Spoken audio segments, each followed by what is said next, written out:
Hello guys, one second, welcome back to our channel Jupiter Classes. तो जैसे कि मैंने आपको कल कहा था कि हमारी जो है क्लासेस यहाँ पे रेगुलरली आपको मिलने वाली हैं। ठीक है, हमारी क्लासेस आपको रेगुलरली मिलने वाली हैं। तो आपको सुबह एक क्लास मिली थी जिसमें हमने डिस्कस किया था अपनी इंडियन हिस्ट्री के बारे में। ठीक है, तो गाइज़ अभी थोड़ा सा आपको क्लासेस का शेड्यूल बता देता हूँ, तो सुन लीजिएगा। सुबह आपको मिलती है 10 बजे क्लास किसकी, G K special reference to Jammu and Kashmir. उसके बाद आपको जो दूसरी क्लास गाइज मिलती है वो मिलती है आपको 4 बजे, जिसमें आपको पढ़ाई जाती है आपका स्पेशलाइजेशन यानी कि सोशियोलॉजी। उसको अच्छे से ध्यान देना क्योंकि 60 नंबर का है वो। उसके बाद आपको रात को 10 बजे आपकी क्लास मिलती है। 10 बजे की क्लास रात की रहती है आपकी, जिसमें हम बात करते हैं कंप्यूटर की। ठीक है, जल्दी जल्दी ये टॉपिक कंप्लीट कर देंगे। उसके बाद हम क्या करेंगे, और भी आगे जो हमारे टॉपिक्स होंगे उनकी तरफ बढ़ेंगे।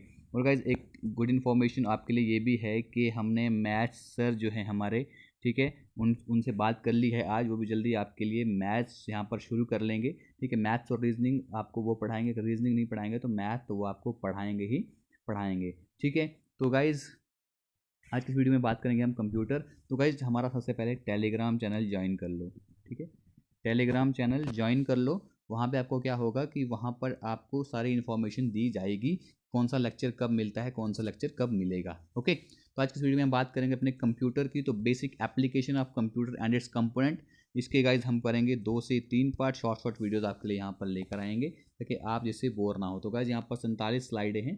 देखिए, हमारी वीडियो रहेगी लास्ट 30 मिनट्स की। 30 मिनट्स में जितना कवर हो हम उतना ही यहाँ पर कवर करेंगे। ठीक है, तो बढ़ते हैं आगे। तो एक शुरुआत करते हैं हम एक कोटेशन के साथ।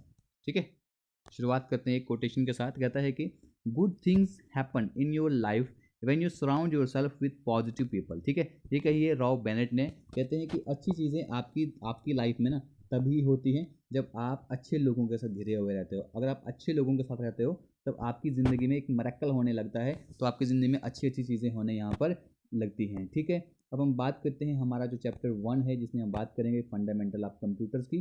ठीक है, फंडामेंटल ऑफ कंप्यूटर में आपको जानना सबसे पहले कि कंप्यूटर यहाँ पर आपके लिए लगा दिया गया है। तो फंडामेंटल ऑफ कंप्यूटर में जानेंगे कि कंप्यूटर की डेफिनेशन होती क्या है, कंप्यूटर की फुल फॉर्म क्या होती है।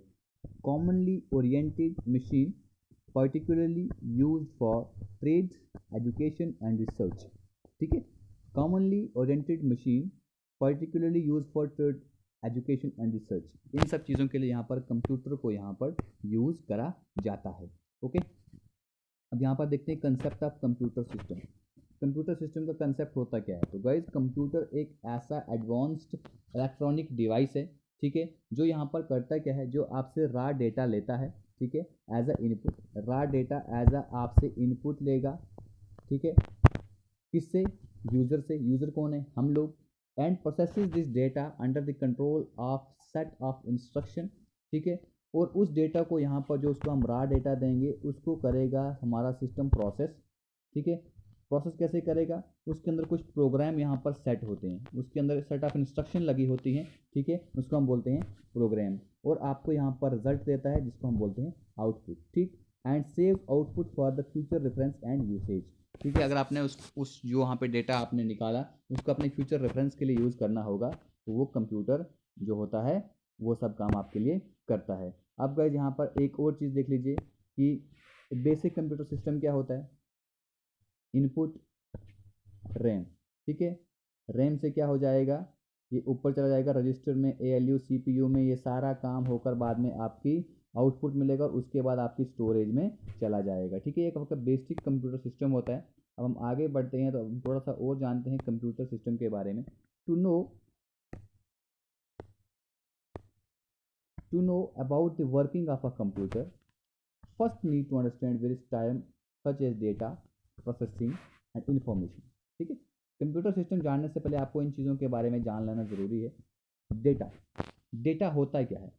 Data is a collection of basic fact, जो बेसिक फैक्ट यहाँ पे कलेक्ट किए जाते हैं उसको बोलते हैं डेटा। फैक्ट्स और फिगर को कलेक्ट करने को डेटा बोलते हैं, लेकिन वो डेटा किसी भी सीक्वेंस में नहीं होता है। ठीक है, उस डेटा को हम बोलते हैं रा डेटा, जो किसी भी सीक्वेंस में नहीं होता है, जहाँ पे बेसिक फैक्ट्स एंड फिगर उठा के ले आते हैं। तो यहाँ पे मैं एग्जांपल यहाँ पे आपको एक कोट करूँगा ठीक है। यहाँ पे हम एक एग्जांपल आपको बताएंगे कि जब यहाँ पर हमारी सेंसस होती है, ठीक है, जब यहाँ पर हमारी सेंसस होती है तो वो लोग आपके घर में आते हैं, आपको बोलते हैं आपके पास क्या है, फ्रिज है, टीवी है, रेडियो है, मोबाइल है, ये सब चीज़ें हैं। तो वो क्या करते हैं, यहाँ पे बेसिक फैक्ट्स जानते हैं और फिगर्स यहाँ से लेते हैं कि इस घर के, इसके घर में वो है। उसके बाद जाके उन फैक्ट्स एंड जो फिगर्स होती हैं, ठीक है, उनको कलेक्ट किया जाता है, लेकिन उनका उस वक्त कोई मीनिंग भी नहीं होता है, ठीक है। उस टाइम पे जैसे कितने लोग हैं, ठीक है, कितने एम्प्लॉयज़ हैं, तो ये सब चीज़ें आपसे ली जाती हैं, ठीक है। उस वक्त उसको हम बोलते हैं रा डेटा, ओके। उसके बाद क्या होता है, डेटा ले लिया, उसके बाद प्रोसेसिंग होती है। क्या होती है, प्रोसेसिंग होती है। प्रोसेसिंग होती क्या है, is a set of instruction given by the user. एक ऐसी सेट ऑफ इंस्ट्रक्शंस होती हैं जो यूज़र के द्वारा यहाँ पर दी जाती हैं, ठीक है। जो डेटा यहाँ पर कलेक्ट किया गया है उस डेटा के रिलेटेड यहाँ पे यूज़र के द्वारा एक इंस्ट्रक्शन दी जाती है, ठीक है। किसके लिए, ताकि हमारे पास एक मीनिंगफुल इन्फॉर्मेशन, एक कंप्लीट इन्फॉर्मेशन हमारे पास यहाँ पर निकल आए।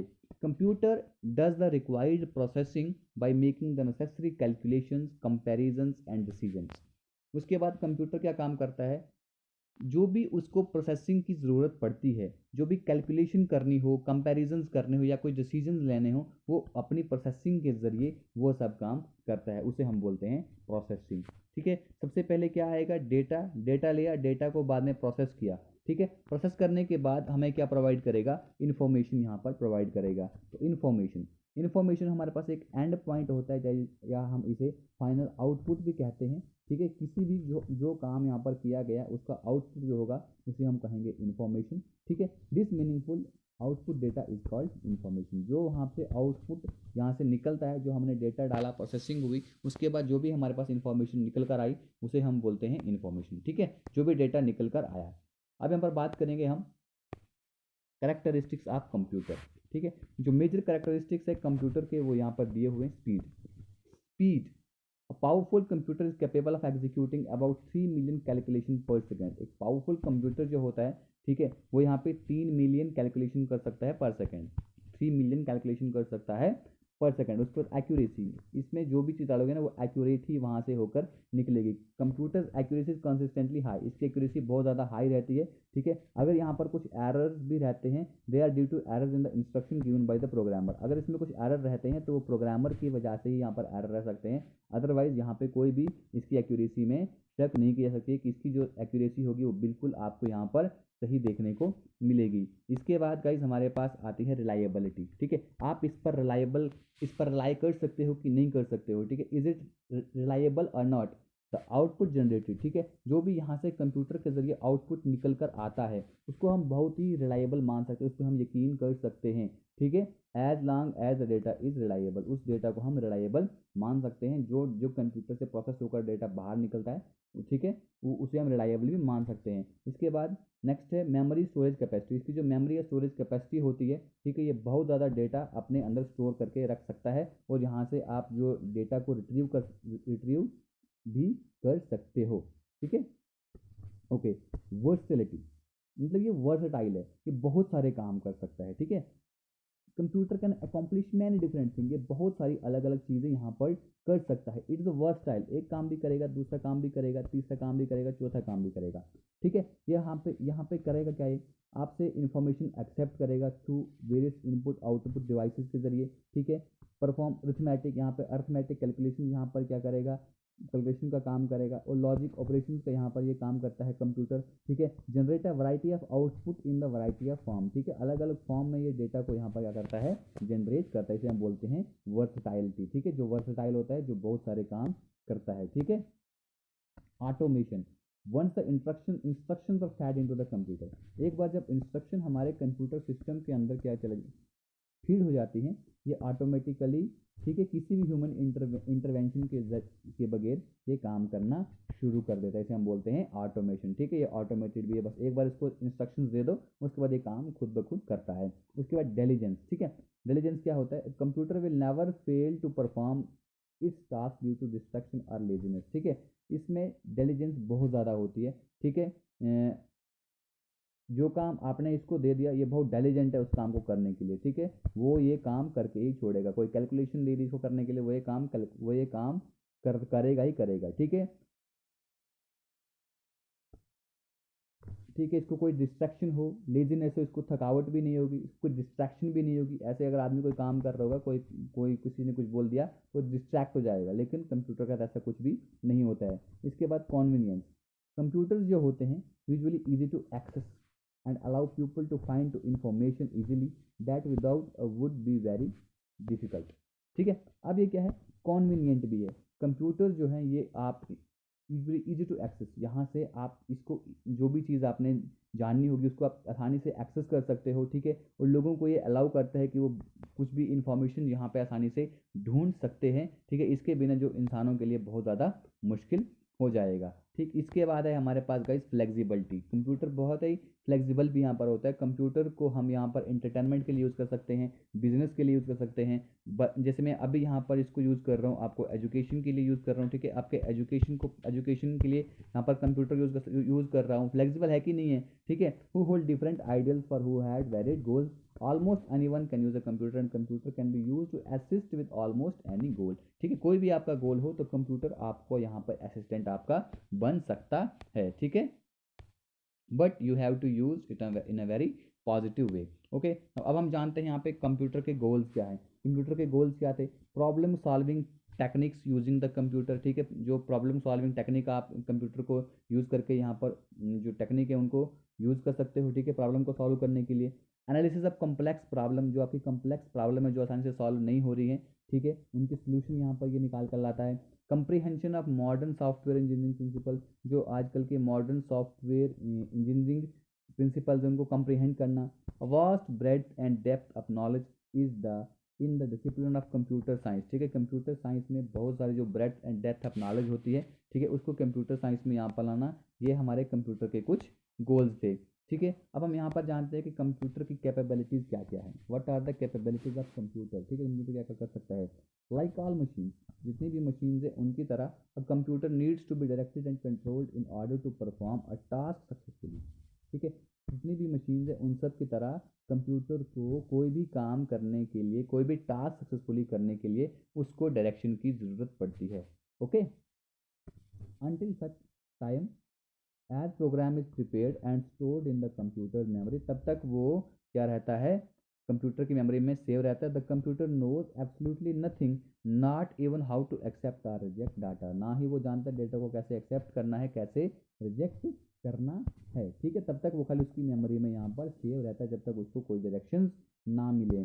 Even the most sophisticated computer no matter how capabilitied must be told what to do. देखिए यहाँ पर ये कहा गया है कंप्यूटर की कैपेबिलिटीज़ वही है, जब तक आप उसको डायरेक्ट नहीं करोगे, जब तक आप कंप्यूटर को नहीं बताओगे कि क्या काम करना है, तब तक कंप्यूटर कुछ भी अपने एंड से नहीं करता है। You have to direct the computer, चाहे कोई भी जितना ही बड़ा कंप्यूटर क्यों ना हो जाए, कोई सोफिस्टिकेटेड कंप्यूटर क्यों ना आ जाए, ठीक है, जितना भी काबिल क्यों ना हो, तब तक वो अपना काम नहीं कर सकता जब तक उसको कोई डायरेक्शन यहाँ पर नहीं मिले। ठीक, इसके बाद है इन द फर्स्ट प्लेस, सबसे पहले it should be recognise that computers are capable of doing repetitive operations. ठीक है, ये जान लेना बहुत ज़रूरी है कि अगर आपने कोई काम बार बार कंप्यूटर से कराना होगा तो आप वो आसानी से करवा सकते हैं।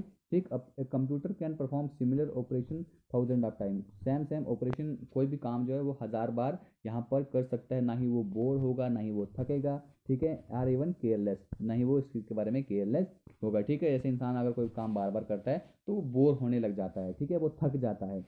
सेकेंडली क्या होता है, computer can process information at extremely rapid rate. ठीक है, बहुत ही तेज़ी से कंप्यूटर जो है अपने इंफॉर्मेशन को यहाँ पर प्रोसेस करता है। फॉर एग्जांपल अगर हम यहाँ पर देखें तो जो मॉडर्न कंप्यूटर जो हैं, ठीक है, can solve certain classes of arithmetic problem, जो भी यहाँ पे अर्थमेटिक प्रॉब्लम होती है उनको आसानी से सॉल्व कर सकता है बहुत तेज़ी से, million of time faster than skilled mathematician. अगर यहाँ पे कोई स्किल्ड मैथमेटिशियन है ना, जो प्रॉब्लम उसने सॉल्व करनी होगी तो उससे 1000 टाइम पहले वो यहाँ पर कंप्यूटर आपके लिए कर लेगा। ओके, इसके बाद speeds for performing decision making operations are comparable to those for arithmetic operations, but input output operation however involve mechanical motion and hence require motor.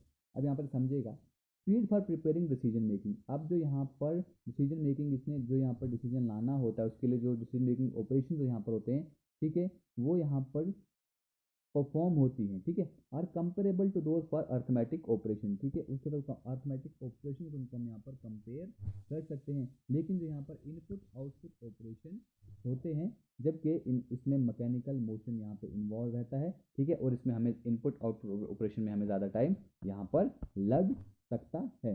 On a typical computer system, अगर हम typical computer system में देखें, cards are read at an average speed of 1000 cards per minute, ठीक है।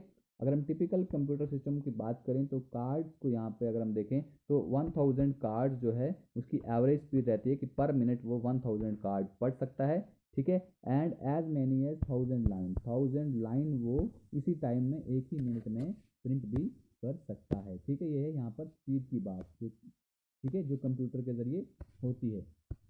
Thirdly क्या बात कर रहे हैं, कंप्यूटर में be programmed to calculate answers to whatever level of accuracy is specified by the programmer, ठीक है। थर्डली कंप्यूटर जो है इसको प्रोग्राम किया जा सकता है टू कैलकुलेट आंसर्स को कैलकुलेट करने के लिए, चाहे वो किसी भी लेवल की एक्यूरेसी क्यों ना हो, okay. In spite of newspaper headline such as computer fail these machines are very accurate. अब यहाँ पे यही बताया गया है कि जो यहाँ पर मशीनरी है ये बहुत ही एक्यूरेट होती हैं, बहुत ही फास्ट होती हैं और आप इन पे रिलाई भी कर सकते हो, ठीक है।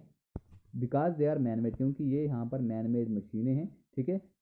दे समटाइम माल फंक्शन, और कभी कभी ये काम करना बंद भी सकती हैं, टूट भी सकती हैं, ठीक है, और इनको हमें रिपेयर भी कराना पड़ सकता है, ओके।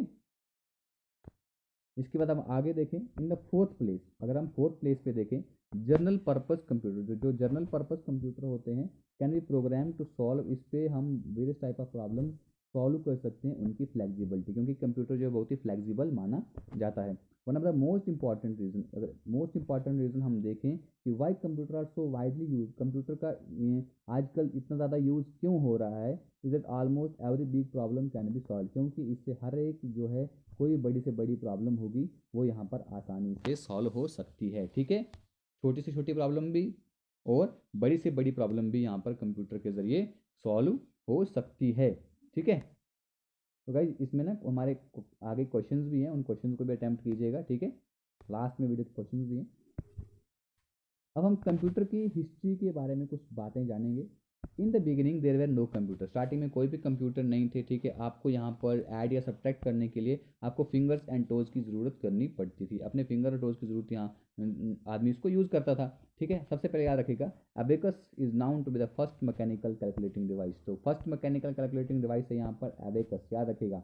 अबेकस यहाँ पर फर्स्ट मैकेनिकल कैलकुलेटिंग डिवाइस है, ठीक। अबेकस का मेन फंक्शन क्या था, इसका पर्पस क्या था, इसका पर्पस था एडिशन और सब्ट्रैक्शन, ठीक है। ये एडिशन और सब्ट्रैक्शन जो है बहुत ही तेज़ी से करता था, इसका नाम था एबेकस, ठीक है। आज ही बच्चों को एबेकस सिखाया जाता है, ओके। एबेकस को डेवलप किया था यहाँ पे इजिप्टियंस ने, कब, 10th सेंचुरी BC में इन्होंने यहाँ पे इसको डेवलप किया था, यहाँ पर आप देख रहे होंगे ये एबेकस है, ठीक। और फाइनल स्ट्रक्चर इसको 12th सेंचुरी में दिया गया था चाइनीज़ के एजुकेशनिस्ट के द्वारा। एबेकस जो है यहाँ पे फ्रेम्स का बना होता है, इन विच रॉड्स आर फिटेड, जिसमें ये रॉड जो है, ठीक है, यहाँ पर आप देख रहे हैं इस तरह से इसमें कुछ रॉड यहाँ पर फिटेड है, ठीक है, और इसके बीच में कुछ यहाँ पर राउंडेड से बीड्स दाने लगे हुए हैं जो यहाँ पर ऊपर नीचे स्लाइड करते हैं, ठीक। नेक्स्ट है गाइस हमारे पास यहाँ पे नेपियर बोन्स, ठीक है। Napier Napier Napier bones in an abacus invented by John Napier, ठीक है। इसको जॉन नेपियर ने, इज एन एबेकस, ये भी एक एबेकस है जिसको जॉन नेपियर ने यहाँ पर इन्वेंट किया था। Napier use the bone rod, ठीक है, ये जो बोन होती है उसकी रॉड को यूज़ करता था काउंटिंग पर्पज़ के लिए, ठीक है। Where numbers are printed on them, जहाँ पे उन रॉड्स के ऊपर नंबर्स यहाँ पर प्रिंटेड होते थे। इन रॉड्स की मदद से आदमी addition, subtraction, multiplication and division बहुत तेज़ी से कर सकता था, ठीक है। सबसे पहले क्या आया, सबसे पहले आया यहाँ पर, आप याद, ओके एक मिनट, सबसे पहले क्या आया, एबेकस। एबेकस में क्या होता था, खाली एडिशन एंड सब्ट्रैक्शन। उसके बाद आया हमारे पास Napier bone, Napier, John Napier ने इसको बनाया, ठीक है। उसमें क्या होता था, इसमें आप plus minus multiplication and division सारी चीज़ें बहुत ही फास्ट तरीके से कर सकते थे, ठीक है। यहाँ पर आप देख रहे होंगे ये है हमारे पास यहाँ पर लेबनिज का कैलकुलेटर, ओके, ये यहाँ पर अब है हमारा नेक्स्ट लेबनिज कैलकुलेटर। ठीक, इसके बारे में जानते हैं। Leibniz calculator successfully introduced as a calculator, यहाँ पे इसको कैलकुलेटर लाया गया था इनटू द मार्केट में, याद रखेगा 1644 में इसको यहाँ पे लेबनिज कैलकुलेटर सक्सेसफुली इंट्रोड्यूस हुआ था। ठीक है, फर्दर इसको 1673 में डिज़ाइन किया गया था। ठीक है, but it took until 1694 to complete, लेकिन 1694 में इसको इतना टाइम लगा कि 1694 में जाकर ये कंप्लीट हुआ था। अब ये कैलकुलेटर जो था ये बेसिक मैथमेटिकल जो ऑपरेशन थे उन्हें परफॉर्म करता है, जैसे कि add, subtract, multiply and divide. Wheels were placed at right angle which could be displaced by a special stepping mechanism. तो यहाँ पर इसके राइट एंगल्स के बीच में कुछ यहाँ पर व्हील्स रखे गए थे। ठीक है, जिनको स्पेशल स्टेपिंग मैकेनिज्म के जरिए डिस्प्लेस यहाँ पर किया गया था। ओके, हम अब बात करेंगे पैस्कल्स कैलकुलेटर। जो यहाँ पर पैस्कल का कैलकुलेटर था वो कुछ इस तरह का दिखता था। यहाँ पर आपको इमेज भी यहाँ पर दिखा रहा हूँ, कुछ इस तरह का यहाँ पे पैस्कल का कैलकुलेटर दिखता था। पैस्कल कैलकुलेटर का जैसे नाम था पैस्कलाइन, क्या नाम था इसका? पैस्कलाइन। 1642 में ब्लाइज पैस्कल एक फ्रेंच साइंटिस्ट थे, उन्होंने यहाँ पर एक एडिंग मशीन को इन्वेंट किया, इसका नाम था पैस्कल कैलकुलेटर। ठीक है, यहाँ पे वो करती क्या थी, जो रिप्रेजेंट करती थी डिजिट की पोजीशन क्या है।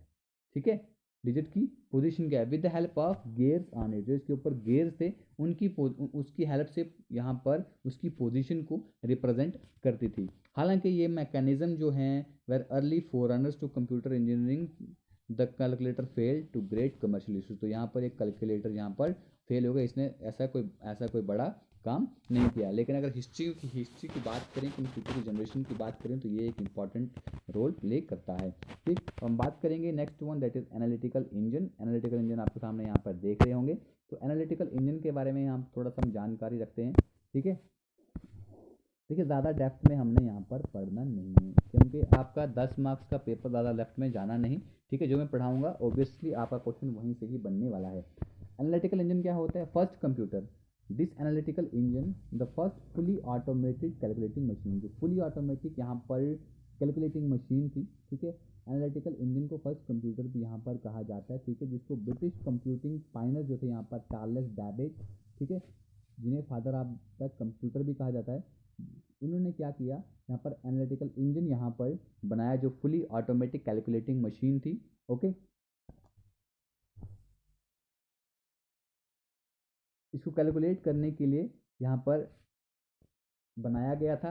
एंड प्रिंट मैथमेटिकल टेबल, और मैथमेटिकल टेबल्स 1800, याद रखिएगा 1812 में चार्ल्स बैबेज ने एक कंप्यूटर बनाया जिसका नाम पड़ा एनालिटिकल इंजन। तो यही यहाँ पर फर्स्ट कंप्यूटर के नाम से जाना जाता है। ठीक, एंड चार्ल्स बैबेज जो है इन्हें फादर ऑफ द कंप्यूटर भी कहा जाता है। जो एनालिटिकल इंजन जो है incorporated and arithmetic logic unit, इन्होंने यहाँ पे इसके अंदर क्या था, अर्थमेटिक लॉजिक यूनिट थे, और इसके अंदर control flow in the form of conditional branches and loops, and इसमें इंटीग्रेटेड मेमोरी भी थी, making it the first design for a journal purpose computer. ठीक है, तो इसको एक जर्नल पर्पस कंप्यूटर की तरह सामने लाया गया इस कंप्यूटर को, that could be describe at the modern terms as Turing complete. ठीक है, एज ट्यूरिंग कंप्लीट, इसको हम मॉडर्न टर्म में क्या बोलेंगे, ट्यूरिंग कंप्लीट। ओके, हम आगे बढ़ते हैं थोड़ा सा। जनरेशन याद रखिएगा, कंप्यूटर की 5 जनरेशन है। फर्स्ट जनरेशन ऑफ कंप्यूटर 1942 से 1955 के बीच में आती है। तो इन डेटों में थोड़ी सी कन्फ्यूजन आपको हो सकती है। ठीक है, तो कन्फ्यूजन नहीं रखना, ये डेटें कहीं भी पूछी नहीं जाती हैं। Okay, the beginning of commercial computer age is from UNIVAC, याद रखिएगा इसकी आपको डेफिनेशन पूछी जाती है। यूनिवैक जो है यहाँ पर आपका फर्स्ट जनरेशन ऑफ कंप्यूटर है। ठीक, UNIVAC, universal automatic computer. The first generation computer were use during, जो फर्स्ट जनरेशन कंप्यूटर जो है 1942 से 1955 तक इनको यूज़ किया गया था। ठीक है, ये किस पे बेस्ड है, ये क्वेश्चन पूछा जाता है कि फर्स्ट जनरेशन जो कंप्यूटर थे वो किस पे बेस्ड थे, वैक्यूम ट्यूब पे। इंपॉर्टेंट पॉइंट है, इसे नोट कर दीजिएगा। ठीक है, एग्जांपल अगर आप देखें तो एनीवैक और यूनिवैक 1 जो है ये यहाँ पर फर्स्ट जनरेशन ऑफ कंप्यूटर है। ठीक है, अब यहाँ पर आपने एक क्वेश्चन सर्च करना है। ठीक है, जो क्वेश्चन बताऊंगा ना वो उसका कमेंट जरूर कीजिएगा, उसका आंसर जरूर कीजिएगा, ठीक है। एनीवैक की फुल फॉर्म आपको बतानी है, क्योंकि जो चीज़ अगर आप सर्च करोगे ना वो लॉन्ग टर्म आपकी मेमोरी में सेव रहती है, इसलिए मैं आपसे सर्च करने के लिए बोलूँगा कुछ चीज़ें, ठीक। एनीवैक की फुल फॉर्म आप मुझे कमेंट बॉक्स कीजिएगा। यूनिवैक की तो आपने यहाँ पर देख ली, यूनिवर्सल ऑटोमेटिक कंप्यूटर, ओके। तो अब हम चलते हैं नेक्स्ट स्लाइड पे, देखते हैं सेकंड अब इसकी एडवांटेजेस देखिए। एडवांटेजेस क्या है? वैक्यूम ट्यूब पहली इलेक्ट्रॉनिक कंपोनेंट थी, ठीक है, उन दिनों जो अवेलेबल थी। वैक्यूम ट्यूब टेक्नोलॉजी ने क्या हुआ, इससे क्या पॉसिबल हुआ, इलेक्ट्रॉनिक डिजिटल कंप्यूटर यहाँ पर बने, ठीक है। डिस्क और ये कंप्यूटर जो थे डेटा को मिली सेकेंड में भी यहाँ पर क्या कर सकते थे, प्रोसेस कर सकते थे, डेटा को कैलकुलेट कर सकते थे। डिसएडवांटेज क्या थी इसकी? फर्स्ट जनरेशन कंप्यूटर की डिसएडवांटेज ये थी कि बहुत बड़े बड़े थे, ठीक है। डिसएडवांटेज कुछ होती है ना, तो किस चीज़ के कुछ फ़ायदे होते तो नुकसान भी यहाँ पर होते हैं, ठीक है। बहुत बड़े बड़े थे, बहुत एनर्जी इसमें यूज़ होती थी, नॉन पोर्टेबल थे, इन्हें आप यहाँ से वहाँ उठाकर नहीं ले जा सकते हो, ठीक है। यहाँ पर इनका कमर्शियल यूज़ बहुत ज़्यादा लिमिटेड था, बहुत ज़्यादा कम स्पीड थी इनकी, ठीक है। खाली ये मशीन लैंग्वेज याद रखिएगा, ठीक है। फर्स्ट जनरेशन कंप्यूटर में सिर्फ मशीन लैंग्वेज ही यूज़ होती थी, ठीक है। यूज मैग्नेटिक ड्रम, याद रखेगा, ये मैग्नेटिक ड्रम यूज़ करते थे which provide wireless data storage, ठीक है। तो मैग्नेटिक ड्रम में बहुत ही कम स्टोरेज यहाँ पर होती थी, ठीक। ये इसके डिसएडवांटेजेस थे। बात करते हैं सेकंड जनरेशन ऑफ कंप्यूटर 1955 से 1964 तक। सेकंड जनरेशन कंप्यूटर इन्होंने क्या यूज़ किया, इन्होंने ट्रांजिस्टर यूज़ किए। तो फर्स्ट जनरेशन ने क्या यूज़ किया, कमेंट कीजिएगा जल्दी से, सारे बच्चे यहाँ पर कमेंट करें जितने वीडियो देखेंगे। अभी देखेंगे ना कितने कितने आप दिलचस्पी से इस वीडियो को देख रहे हो। तो फर्स्ट जनरेशन ऑफ कंप्यूटर ने क्या यूज़ किया, सेकंड ने किया ट्रांजिस्टर, ठीक है। जल्दी से अभी तक कमेंट कर लिया होगा तो बता देता हूँ। तो फर्स्ट जनरेशन ऑफ कंप्यूटर उन्होंने क्या यूज़ किया था, यहाँ पे वैक्यूम ट्यूब यूज़ किया था, जिसके बारे में मैंने अभी आपको बताया। तो साइज जो था कंप्यूटर का थोड़ा सा कम हो गया, ठीक है। तो इन्होंने यहाँ पे वैक्यूम ट्यूब को ट्रांजिस्टर से रिप्लेस कर दिया। पहले में वैक्यूम ट्यूब था, उसके बाद क्या आ गया, ट्रांजिस्टर आ गया। एग्जाम्पल जब सेकंड जनरेशन कंप्यूटर के देखें तो है IBM 7094, ये एग्जाम्पल्स आपसे पूछी जाती हैं, याद रखना, ठीक है। IBM 1400 सीरीज एंड CDC 164, ये कुछ एग्जाम्पल थे सेकंड जनरेशन ऑफ कंप्यूटर की। इसके बाद इसकी एडवांटेजेस क्या थी, ये थोड़े साइज़ में छोटे थे। अगर हम फर्स्ट जनरेशन कंप्यूटर को कंपेयर करें तो ये बहुत ही कम एनर्जी यहाँ पर यूज़ करते थे और ज़्यादा गर्म भी नहीं होते थे। इनकी स्पीड भी थोड़ी ज़्यादा थी, ठीक है। और ये स्पीड और यहाँ पर ये माइक्रो सेकंड में कैलकुलेशन करते थे, ठीक है। इनके जो पेरिफेरल डिवाइसेस थी, यहाँ पे tape drive, magnetic disk printer वगैरह इसका यहाँ पर यूज़ होते थे। और यहाँ पर एक चीज़ यहाँ पर इंपॉर्टेंट याद रखेगा, वो क्या है, ये सेकंड जनरेशन ऑफ कंप्यूटर जो हैं यहाँ पे असेंबली लैंग्वेज का यूज़ होता था इंस्टेड ऑफ मशीन लैंग्वेज। जब मैं आपको लैंग्वेजेस का पढ़ाऊंगा तो आपको असेंबली लैंग्वेज और मशीन लैंग्वेज आपको अच्छे से वहाँ पर समझाऊंगा, ओके। अभी बस इतना याद रखिए कि फर्स्ट जनरेशन जो कंप्यूटर थी वो मशीन लैंग्वेज यूज़ करती थी, कि फर्स्ट मशीन थी तो मशीन लैंग्वेज यूज़ करती थी, ओके। तो सेकंड जनरेशन आ गई तो उसने असेंबली लैंग्वेज को यूज़ किया, ठीक है। याद रखिएगा, ये इंपॉर्टेंट पॉइंट है जो आपके एग्जाम में पूछा भी जाता है। अब इसके डिसएडवांटेज क्या थे, इसमें कूलिंग सिस्टम की ज़रूरत पड़ती थी। अगर सिस्टम को ठंडा करना होगा उसमें कूलिंग सिस्टम की ज़रूरत पड़ती थी, और इसको कांस्टेंट जो मेंटेनेंस इसको ज़रूरत होती थी, तो इसको बार बार मेंटेन करना पड़ता था। इसको सिर्फ स्पेसिफिक पर्पज़ के लिए यूज़ किया जाता था। ये बहुत कॉस्टली थे और ये वर्सटाइल नहीं थे, ये बहुत सारे काम नहीं कर सकते थे, ओके। हम बात करते हैं यहाँ पे थर्ड जनरेशन ऑफ कंप्यूटर्स की। तो ये 1964 से 1975 तक के बीच में आते हैं। तो थर्ड जनरेशन कंप्यूटर ने क्या यूज़ किया, इंटीग्रेटेड सर्किट्स यूज़ किया। तो गाइज मैं चाहता हूँ कि सारी चीज़ें यहाँ पर इधर ही क्लास में ही आपको करवा दूँ। फर्स्ट जनरेशन ने क्या यूज़ किया, वैक्यूम ट्यूब यूज़ किया। सेकंड जनरेशन ने क्या यूज़ किया, ट्रांजिस्टर यूज़ किया। थर्ड जनरेशन ने क्या यूज़ किया, इंटीग्रेटेड सर्किट्स यूज़ किए। ये आपके लिए इंपॉर्टेंट पॉइंट बन जाते हैं आपके एग्जाम के लिए, ठीक है। तो फर्स्ट जनरेशन कौन सी लैंग्वेज यूज़ करती थी, मशीन लैंग्वेज। सेकंड जनरेशन कौन सी लैंग्वेज यूज़ करती थी, कौन सी करती थी, असेंबली लैंग्वेज, ओके। अभी थर्ड जनरेशन के बारे में हम पढ़ेंगे। तो जो फर्स्ट इंटीग्रेटेड सर्किट जो है इसको 1961 में यहाँ पर इन्वेंट किया गया था। तो साइज़ जो होता है इंटीग्रेटेड सर्किट का वो 1/4 स्क्वायर इंच का होता है। बहुत ही छोटा सा साइज इसका, बहुत ही छोटा सा साइज इसका यहाँ पर होता है आईसी का। तो सिंगल आईसी चिप में कंटेन 1000 ऑफ ट्रांजिस्टर। तो एक छोटी सी चिप में आप 1000 ऑफ ट्रांजिस्टर्स को यहाँ पर फिट कर सकते हो, ओके। हम आगे बढ़ते हैं। इसमें क्या हुआ, जब फोर्थ जनरेशन कंप्यूटर आया इसमें क्या हुआ, थर्ड जनरेशन सॉरी, जब थर्ड जनरेशन कंप्यूटर इसमें क्या हुआ, कंप्यूटर का साइज जो था वो छोटा हो गया, तेज़ हो गया, बहुत रिलायबल और ये सस्ते मिलने लगे। एग्जांपल अगर हम यहाँ पर देखें तो IBM 370, IBM system, UNIVAC 1108, UNIVAC AC 9000 etcetera. तो अब आप मुझे यहाँ पर बताएंगे, अभी आपसे लास्ट स्लाइड में डिस्कस किया यार, जो बताता हूँ ना कमेंट कर लिया कीजिएगा, यूनिवैक की फुल फॉर्म क्या है। अभी हमने यहाँ पर लास्ट स्लाइड में डिस्कस किया, यूनिवैक की फुल फॉर्म को हमने बताया, तो बताएंगे यूनिवैक की फुल फॉर्म क्या है। ठीक है, अब गाइज यहाँ पर सारे बच्चे इन क्वेश्चंस का आंसर करेंगे। ठीक है, क्वेश्चन वाइज आंसर करना। ठीक है, question number 1 answer this. Okay, तो कुछ क्वेश्चन यहाँ पर रहेंगे। Which of the following is not associated with computer, computer से कौन सी चीज़ यहाँ पर जुड़ी हुई नहीं है, बिट, बाइनरी, पेंसिल या माउस, जल्दी बोलेगा कौन सी चीज़ यहाँ पर कंप्यूटर के साथ जुड़ी हुई नहीं है। तो इसका गाइस आंसर है हमारे पास दैट इज पेंसिल। तो पेंसिल आपकी कंप्यूटर के साथ जुड़ी हुई नहीं है। ओके, पेंसिल कंप्यूटर से जुड़ी हुई नहीं है। देखिए बिट क्या होता है आपको पता है, एक मेमोरी का टाइप है। ठीक है, बाइनरी एक लैंग्वेज होती है, माउस तो आप जानते हैं कि माउस क्या होता है। ठीक, हम देखते हैं हमारा नेक्स्ट क्वेश्चन क्या है। The first computer which provide storage, जो पहला कंप्यूटर ऐसा कौन सा आया जिसने यहाँ पर स्टोरेज प्रोवाइड की, एडसैक, एडबैक, एस या इनमें से कोई भी नहीं। तो जल्दी इसका आंसर कीजिएगा, जल्दी से सारे बच्चे इसका आंसर करेंगे जो भी वीडियो देख रहे हैं। इस क्वेश्चन का जो answer that is EDSAC. EDSAC ने यहाँ पर क्या किया, एडसैक पहला कंप्यूटर जिसने यहाँ पर स्टोरेज प्रोवाइड की। अब यहाँ पर एक क्वेश्चन, एडसैक की फुल फॉर्म, क्योंकि जो आपके एग्जाम में ना फ्रिक्वेंटली पूछी जाती हैं, तो इसकी फुल फॉर्म कमेंट कीजिएगा सोच के। अगर आती है कमेंट करो, नहीं आती है सर्च करो।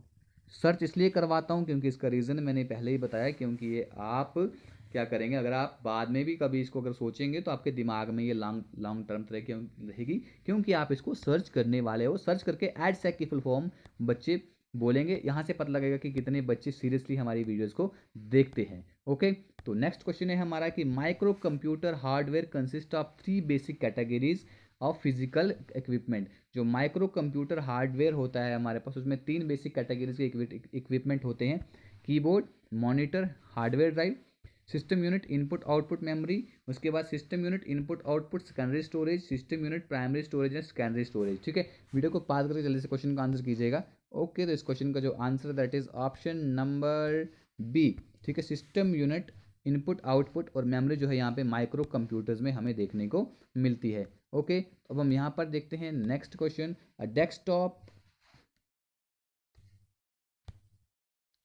Desktop computer is also known as, desktop computer को दूसरा नाम क्या बोलते हैं, पाम पायलट, पीसी, लैपटॉप या मेन फ्रेम कंप्यूटर। ठीक है, इसे हम क्या बोलते हैं, तो ऑप्शंस आपके सामने मैंने दे दिए, जल्दी से क्वेश्चन का आंसर कीजिए। इस क्वेश्चन का आंसर है desktop computer is also known as PC. Okay, तो नेक्स्ट क्वेश्चन है हमारा, the benefit of using computer is that, computer जो बेनिफिट है कंप्यूटर के वो क्या है, computer are very fast and can store huge amount of data, computer provide accurate output even when input is incorrect, computer are design to be inflexible या all of these. तो आपको benefit बोलने हैं computer को use करने के। तो guys option number A यहाँ पे सबसे बढ़िया लगता है, क्योंकि कंप्यूटर बहुत ही यहाँ पर फास्ट होते हैं और बहुत ज़्यादा यहाँ पर डेटा स्टोर कर सकते हैं। ठीक है, this was all about today's video. तो गाइस अगर आपको हमारी ये अफोर्ड अच्छी लगती है तो हमारे चैनल को सब्सक्राइब कर लीजिए। ठीक है, वीडियो को लाइक ज़रूर कर देना, it really motivates me.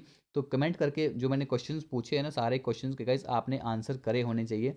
Video को शेयर कर दो, चैनल को सब्सक्राइब कर दो गाइस। खत्म करते हैं video, thanks, God bless you all, जय हिंद।